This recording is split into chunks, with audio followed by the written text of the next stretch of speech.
కానీ ఎక్కడా పనులు కాని పరిస్థితి. అందుకే మొన్నే ఒకేసారి భారతదేశ చరిత్రలో ఒక రోజున గ్రామ సభలు పెట్టిన సందర్భం లేదు దిశ. 16,000 గ్రామ సభలు పెట్టి 4,500 కోట్ల రూపాయలతో ఎస్టిమేట్స్ తయారు చేసి 30,000 పనులకు శ్రీకారం చుట్టారు. జనవరి 15కి సంక్రాంతి కంటే ముందే పూర్తి చేసే విధంగా కార్యక్రమాలు చేస్తున్నారు. అది ప్రభుత్వం చేపట్టినటువంటి గ్రామీణ ప్రాంతాల్లో ఒక మహత్తర కార్యక్రమం అని చెప్పి కూడా నేను మీకు తెలియజేస్తున్నాను. అధ్యక్ష, రహదారులు ఈరోజు మీరు చూస్తే ఆర్ఎండ్బి రోడ్లు ఉన్నాయి. అన్ని రోడ్లు గుంతలు పెట్టి వెళ్ళారు, గుంతలు తవ్వి వెళ్ళారు. ఎక్కడ పోయినా ఏ రోడ్డు చూసినా భయంకరంగా ఉంది. ఈ విషయంలో మనందరం గుర్తుపెట్టుకోవాల్సిన అవసరం ఉంది. రోడ్డు అనేది ఒక నాగరికతకు చిహ్నం.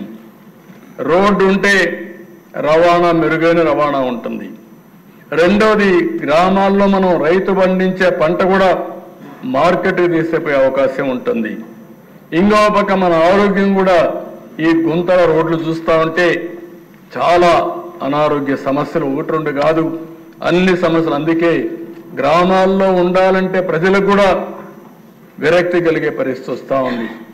అందుకనే ఇవన్నీ కూడా చేయాలనే ఉద్దేశంతో మొన్ననే కొంతవరకు రోడ్లన్నీ, గుంతలన్నీ క్లీన్ చేయాలని 860 కోట్ల రూపాయలు శాంక్షన్ చేసి సంక్రాంతికంతా గుంతలు లేని రోడ్లు తయారు చేయాలనే ఒక సంకల్పంతో ముందుకు పోతున్నాం.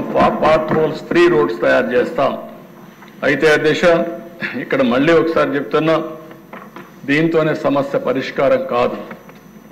ఇంకా చాలా రోడ్లు ఉన్నాయి. ప్రభుత్వానికి కూడా ఒక పక్క ప్రథమ ప్రాధాన్యత సంక్షేమ కార్యక్రమాలు ఇవ్వాలి. ఇంకో పక్క కేంద్రం నుంచే ఇచ్చే డబ్బులకు మనం మ్యాచింగ్ గ్రాంట్ ఇవ్వాలి. మూడో పక్కన అభివృద్ధి కార్యక్రమాలు చేయాలి. అప్పుడే మళ్ళీ ఆదాయం పెరుగుతుంది. అదే సమయంలో మనం రోడ్లు కూడా వేసుకోవాల్సిన అవసరం ఉంది.